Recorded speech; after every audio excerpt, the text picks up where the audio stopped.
Dans l'actualité également, ce lundi, c'est Damas qui a été frappé en son cœur. Un attentat de grande envergure a touché la capitale syrienne hier. Il est signé Daesh et le bilan est lourd. Au moins 70 morts dans cette triple attaque.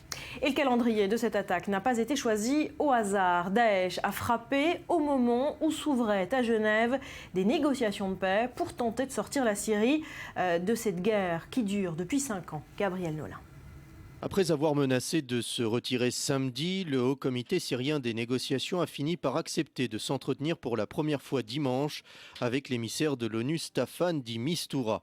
Les représentants de l'opposition au régime de Damas sont désormais prêts à entamer les pourparlers. Nous sommes là et nous sommes prêts à entamer des négociations. Nous attendons toutefois de la communauté internationale qu'elle prenne les mesures nécessaires pour faire appliquer la résolution signée par les 15 membres du Conseil de sécurité de l'ONU. La résolution 2254 de l'ONU, adoptée en décembre, fixe un cadre aux négociations. Elle exige l'arrêt des attaques contre les civils et un accès aux populations assiégées. L'émissaire onusien a tenu à rassurer ses interlocuteurs sur le futur des discussions. Je sors d'une rencontre courtoise et constructive avec les représentants du HNC. Nous avons pris le temps d'entendre leurs inquiétudes. Nous leur avons expliqué notre plan d'action et l'ensemble des réunions que nous devons mener. Nous devons faire preuve d'optimisme et de détermination. Les négociations sont prévues pour durer 6 mois et doivent se dérouler de manière indirecte. Elles vont s'atteler à régler les questions humanitaires mais aussi politiques avec la mise en place d'une autorité de transition au pouvoir de Bachar el-Assad. L'organisation d'élections d'ici 2017 est aussi à l'étude. La partie est cependant loin d'être gagnée. Le gouvernement syrien, par la voix de son ambassadeur à l'ONU, Bachar al-Jafari, a accusé l'opposition de ne pas être sérieuse dans ses demandes. Il a rappelé que l'objectif de Damas était de mettre fin au bain de sang dans le pays, sauf qu'un attentat perpétré dans le sanctuaire chiite de Saïeda a fait un peu plus de 60 morts et environ 110 blessés.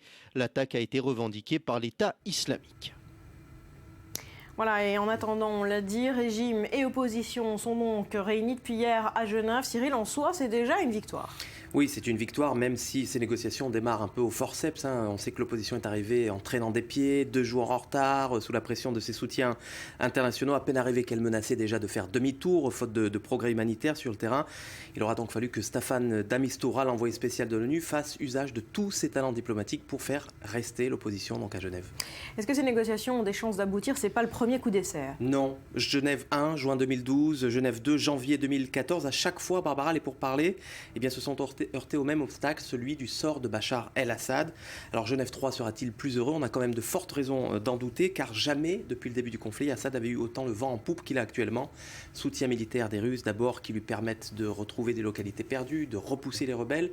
Soutien politique également, avec le retour en grâce de l'Iran. On l'a vu récemment lors de la tournée européenne de Hassan Rouhani, à qui les Européens ont déroulé un tapis rouge. Et puis même la France, qu'on connaissait intraitable sur le sort de Bachar el-Assad, qui refusait de choisir entre la peste Daesh et le choléra Assad, et bien même la France aujourd'hui a décidé que son ennemi numéro 1 c'était Daesh et non plus le départ de Bachar el-Assad. Et puis, Barbara, il reste la question des autres acteurs de ce conflit syrien qui ne sont pas liés par ces pourparlers, à savoir Daesh qui vient de frapper, on vient de le voir, le Front al-Nusra affilié à Al-Qaïda qui n'est pas lié, évidemment les Kurdes au nord de la Syrie qui eux devraient réclamer leur indépendance. On souhaite donc bon courage à John Kerry, on espère qu'il aura plus de succès avec les Syriens qu'il en a eu avec les Israéliens et les Palestiniens. Voilà, c'est pas très bien parti, mais on suit ça de près. Merci Cyril.